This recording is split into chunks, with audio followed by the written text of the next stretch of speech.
What's up, y'all? I'm your girl, GL Douglas. And I'm your boy, Bill the Billionaire, and this is Before the Spotlight. I'm about that grind. I'm about that hustle. I'm about that work. Before the spotlight.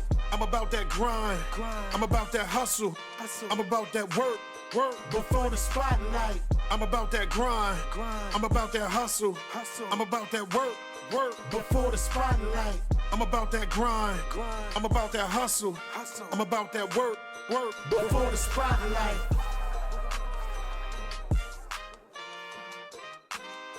Before the spotlight. We are here. Yo, finally. It's been a minute in Yes. the making, but look, before we get started, G, tell them about what Before the Spotlight is about. Okay, so Before the Spotlight is just a platform that we came up with.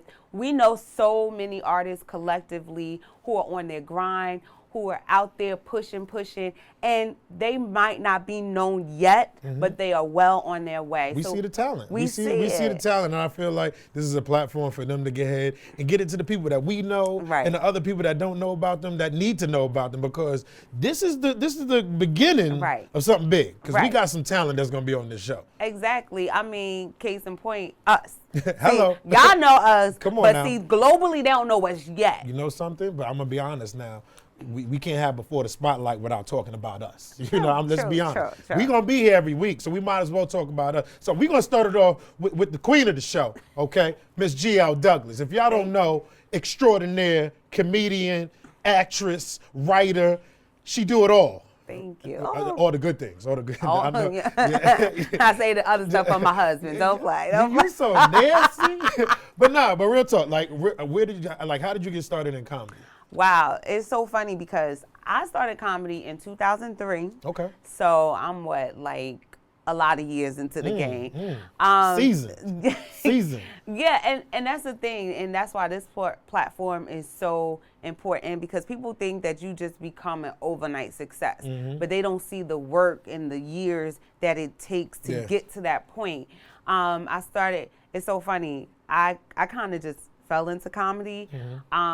One night, I grew up in a small town called Roselle, New Jersey. Shout out to Roselle. Shout out to Roselle. And TT Tata.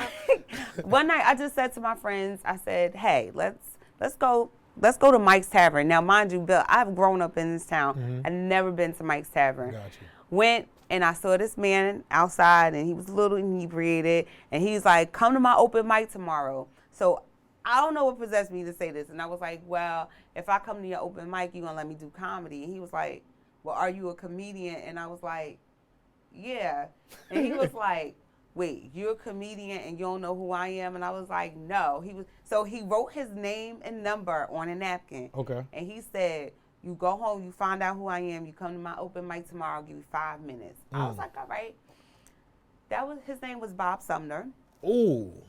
Bob Sumner is the creator Let them know. of Def Jam. And that's who I was standing there lying to, saying that I was a comedian, but I showed up the next night like he told me.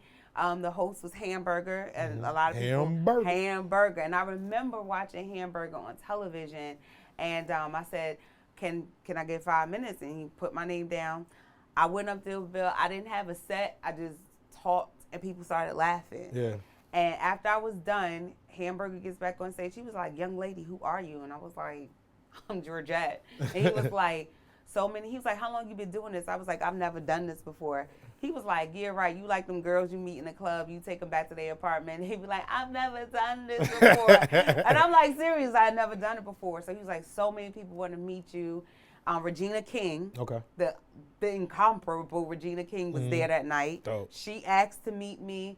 I wrote my friends and I, that people was like, I need your card. I was like, I don't have no card. Like, I'm a teacher. And so my friends and I were writing my phone number on a napkin, and I booked 4 shows that night. And then it just The started. rest is history. Yeah. And I'm be honest, I'm one of those people that I'll be watching GL and I'll be like this, like, how did she's on this again? Like, I'm just happy I know her, because like when that light come on, I'll be like this, let me turn it on. I'll get it to warm it up for you. But that's dope. But now I gotta be honest, like GL was on one of my shows and she had this bit that I'm about to show y'all that like it needs to be seen. Okay, it's amazing. It's funny as I don't know what. Let's just check out the clip. Let's just check out the clip. Roll, all right? roll the footage. There you go. And you know what? It was like an awakening for me because I didn't realize that our country is in a state of emergency. And let me explain to you why. Like, I don't know what's going on with our immune systems these days. Like, kids are allergic to everything. This one can't have peanuts. This one can't go outside. This one allergic to grass. This one allergic to milk. You can't do nothing. I was like, you know what? And I had no idea. I said, you know what? Sooner or later, these foreign countries are not going to be worried about nuclear weapons. You know what they're going to do? They're going to fly over our country and just drop a bunch of peanuts over us and then take us all out. And they're going to be like, what happened? We're going to be like, these nuts? Like that.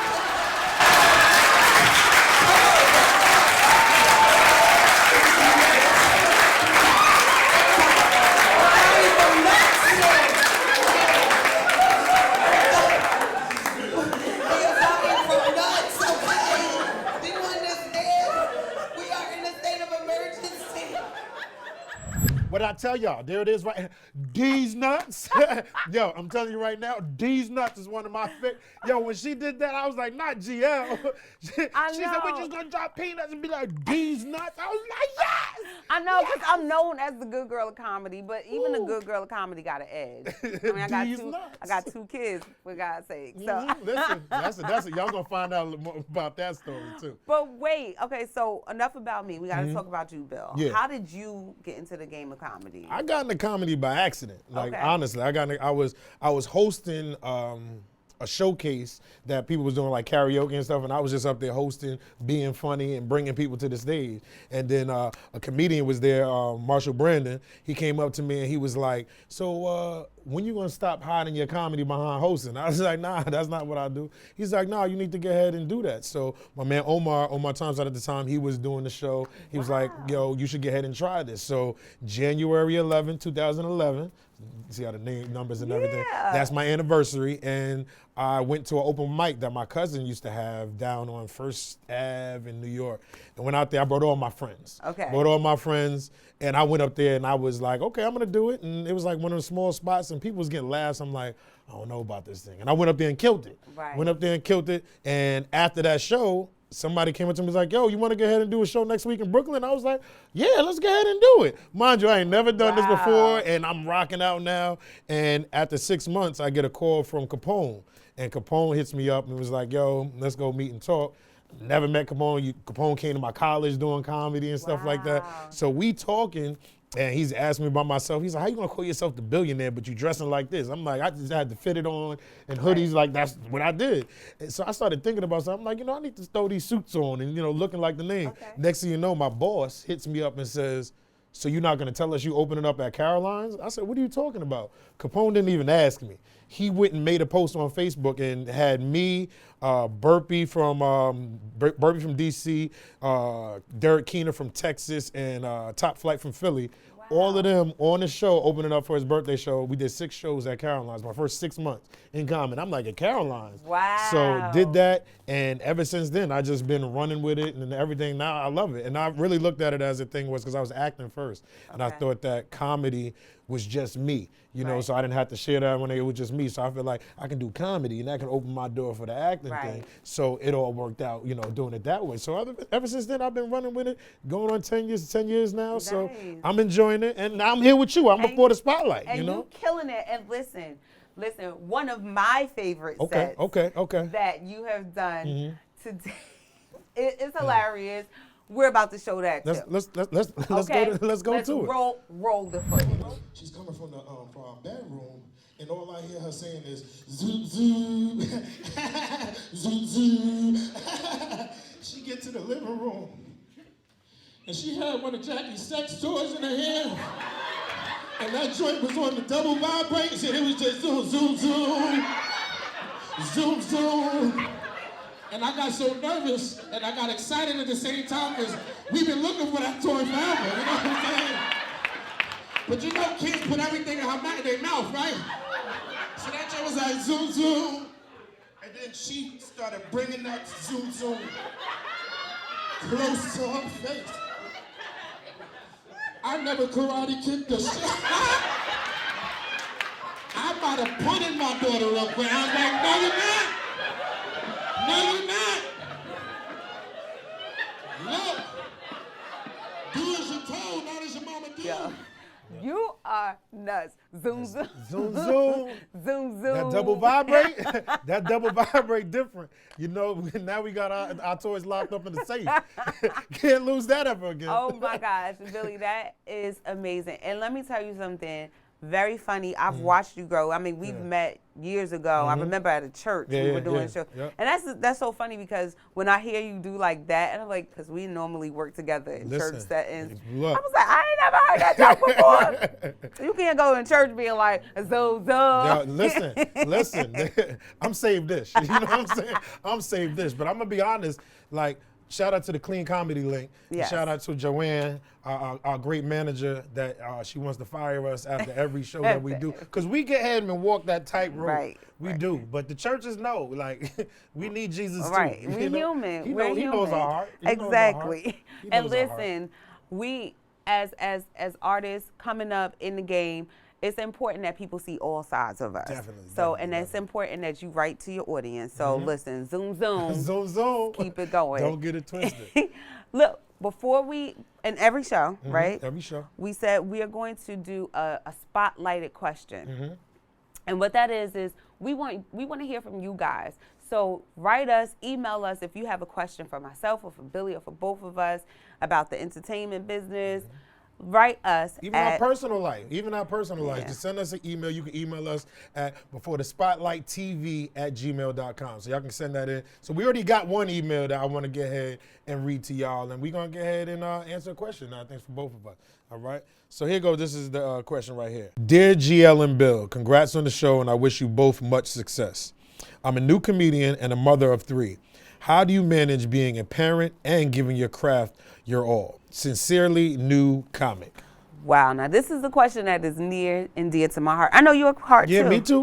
I'm a parent. Because we have very Little small ones. children. And I know for me, from a female perspective, it's definitely different. When I was pregnant, when I was about 8 months, I had to stop performing.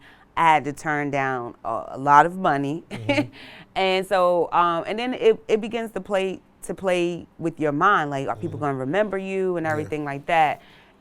But for me, I've always brought my kids along as much as I can. I mean, depending on the venue, I do a lot of churches and everything like that. And if I can bring them, I try to bring them because I want my girls to see that, wow, mommy is really doing something and trying to leave a legacy for us. But it's hard, you know, babysitters.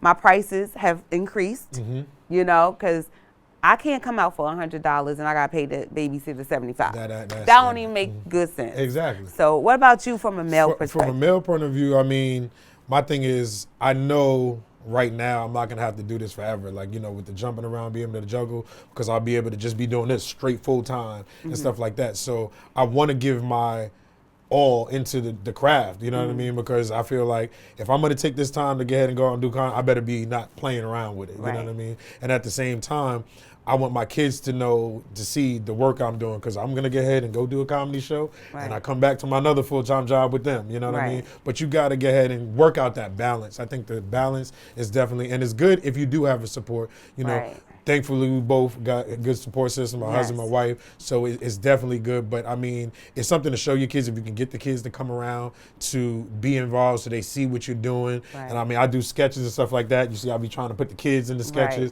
So I get them involved also, but then understand you got to have a plan, you know. And a team is definitely definitely a plus. So very important. I hope that answers your question, and I wish you the best in luck in this comedy game, because it ain't easy.